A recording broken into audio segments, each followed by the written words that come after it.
Di ko naman akalain na hindi ko rin inaasahan pa. Narito tayo ngayon upang matunghayan ang nagiinit, nagbabaga at talaga namang usap-usapan at nagtitrending na latest issue ni Ate Erica.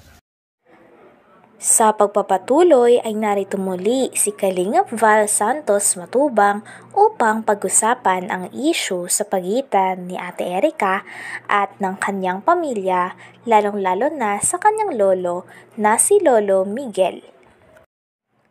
Sa pagpapatuloy ng ating istorya ay dito nga sinasabi ni Lolo Miguel ang mga sinabi sa kanya at ginawa sa kanila ni Ate Erica at ng kanyang kapatid na si Sheila May.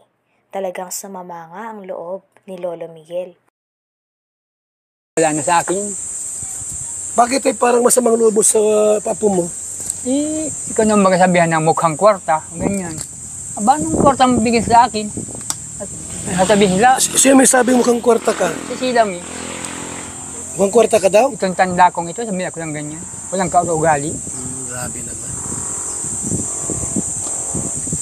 Hindi dapat bilang isang apo, wag magsalita ng ganon. Sa lulo na sabihang mukhang pera. Saan sila nanggaling? Sa amin. Nagpalaki. Kami nagparal, kami nagpalaki kanila.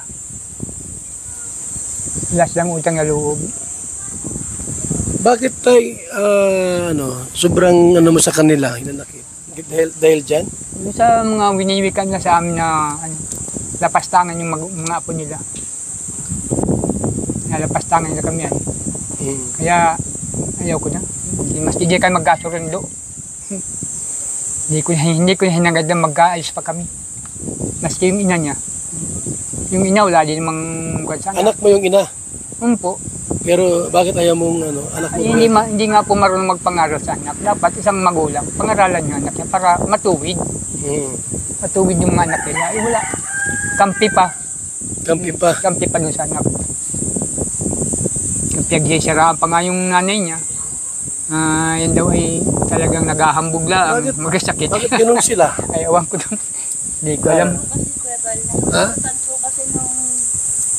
Ilaber. Ay, lovers. Gumagawa ng kasinungalingan yung iba. Gagang Yung pinto. Ima Torres po ang laging araw-araw ni Sheila may kausap. Ima Ima Torres. Torres.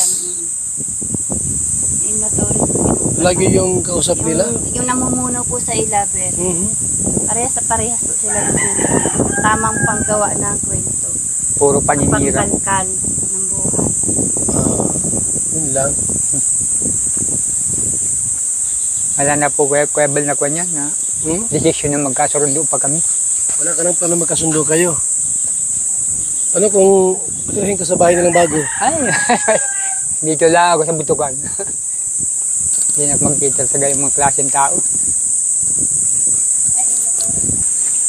So tay, anong mensahe mo kay Sheila May kung sakaling nakikinig sa atin? Ay, kung nakikinig ka naman, sila...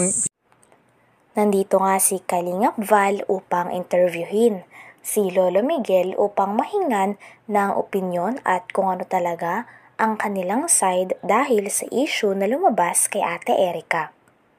Dito nga ay malalaman natin kung gaano kasama ang loob ni Lolo Miguel dahil sa mga ginawa ni Ate Erica sa kanya. Tila parang iniwan nga sila sa ere ni Ate Erica. Erica at Sheila May.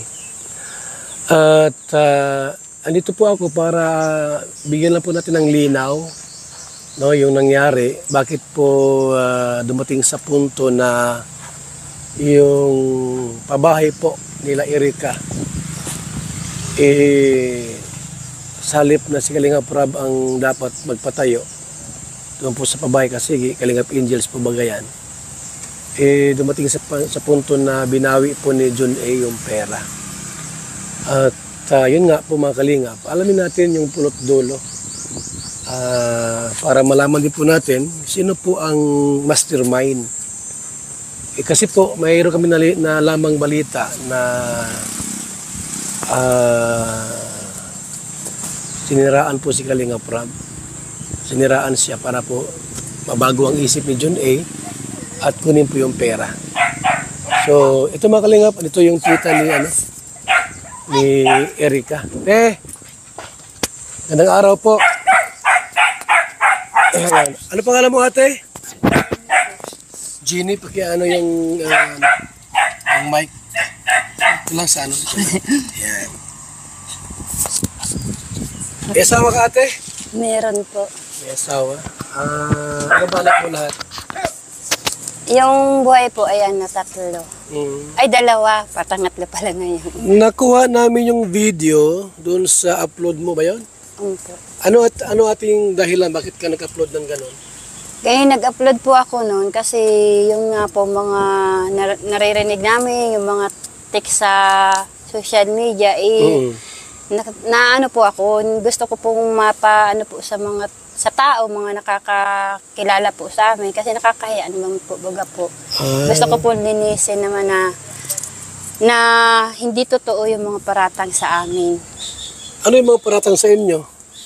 Yung gaya po nung sinabi po sa na text po sa amin na kami daw ay mga gutom na aso.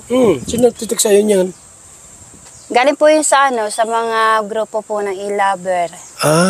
Tinext kayo? Oho. Ano pa yung mga paratang? Sabing isang pitik lang daw sa amin, kami ay tiklop na. Hindi ko alam. Nandito rin ang tita ni Ate Erika upang maghayag ng mga impormasyon na nalaman niya. Talagang dito nga ay makikita natin na marami palang tinatago si Ate Erika at ang kanyang ate simula nung nasa Kalingap pa lamang sila. Puro kasinungalingan pala ang naganap dahil kasama yon sa plano nila Ate Erika upang makaalis sa Kalingap at upang makakuha ng mga sponsor na direkta na lang na ibibigay sa kanila ang mga pera. Lolo po nila Erika at Sheila May.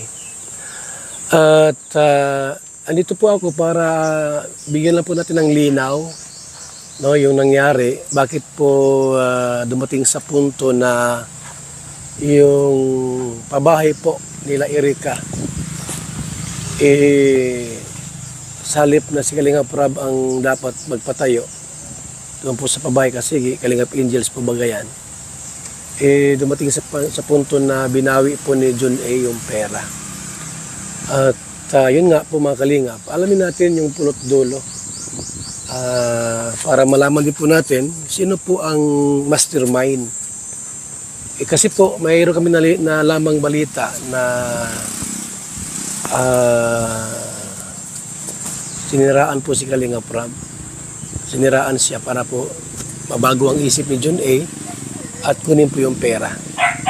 So, ito mga Kalingap, ito yung tita ni Erika. Gandang araw po.